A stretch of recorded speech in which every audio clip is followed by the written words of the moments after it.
उम्र बढ़ाने वाला पेड़।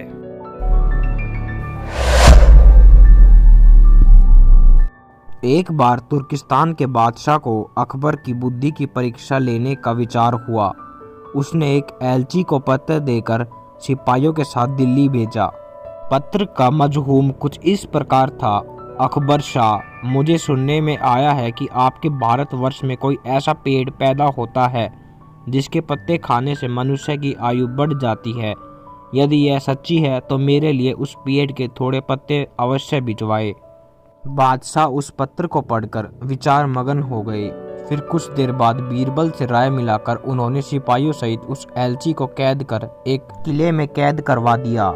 इस प्रकार कैद हुए उनको कई दिन बीत गए तो बादशाह अकबर बीरबल को लेकर उन कैदियों को देखने गए। बादशाह को देखकर उनको अपने मुक्त होने की आशा हुई, परंतु यह बात निर्मूल थी। बादशाह उनके पास पहुंचकर बोले, तुम्हारा बादशाह जिस वस्तु को चाहता है वह मैं तब तक उसे नहीं दे सकूंगा जब तक कि इस किले की एक दो ईंट न ढह जाए। उसी वक्त तुम लोग आजाद किए जाओगे। खाने पीने की तुम्हें कोई तकलीफ नहीं होगी। मैंने उसका यथाचित प्रबंध कर दिया है। इतना कहकर बादशाह चले गए, परंतु कैदियों की चिंता और बढ़ गई। वे अपने मुक्त होने के उपाय सोचने लगे। उन्होंने अपने स्वदेश के सुखों का स्मरण कर बड़ा दुख होता था।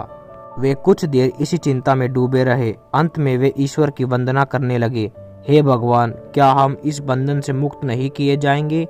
क्या हमारा जन्म इस किले में बंद रहकर कष्ट भोगने के लिए हुआ है? आप तो दीनानाथ है। अपना नाम याद कर हम ऐसाइयों के भी सुध लीजिए। इस प्रकार वे नित्य प्रार्थना करने लगे। ईश्वर की दयालुता प्रसिद्ध है। एक दिन बड़े जोरों का भूकंप आया और किले का कुछ भाग भूकंप के कारण धराशायी हो गया। सामने का पर्वत भी टूटकर चकनाचूर हो गया। इस घटना के पश्चात एलची ने बादशाह के पास किला टूटने की सूचना भेजी। बादशाह को अपनी कही हुई बात याद आ गई, इसलिए उस एलची को उसके साथियों सहित दरबार में बुलाकर बोले, आपको अपने बादशाह का आश्चर्य विदित होगा और अब उसका उत्तर भी तुमने समझ लिया है। यदि न समझा हो तो सुनो, मैं उसे और भी स्पष्ट किए देता हूँ। देखो, तुम लोग गन्ना में केवल 100 हो और तुम्हारी आस से ऐसा किला ढह गया। फिर जहाँ हजारों मनुष्य पर अत्याचार हो रहा हो, वहाँ के बादशाह की आयु कैसे बढ़ेगी?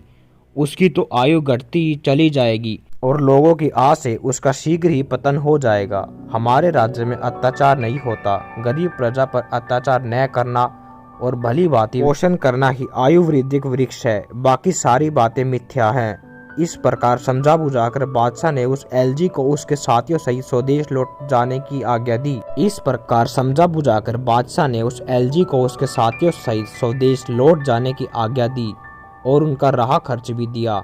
उन्होंने तुर्किस्तान में पहुंचकर यहाँ की सारी बातें अपने बादशाह को समझाई।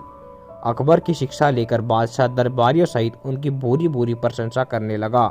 दोस्तों, कहानी अच्छी लगी और लाइक और सब्सक्राइब जरूर करें। धन्यवाद।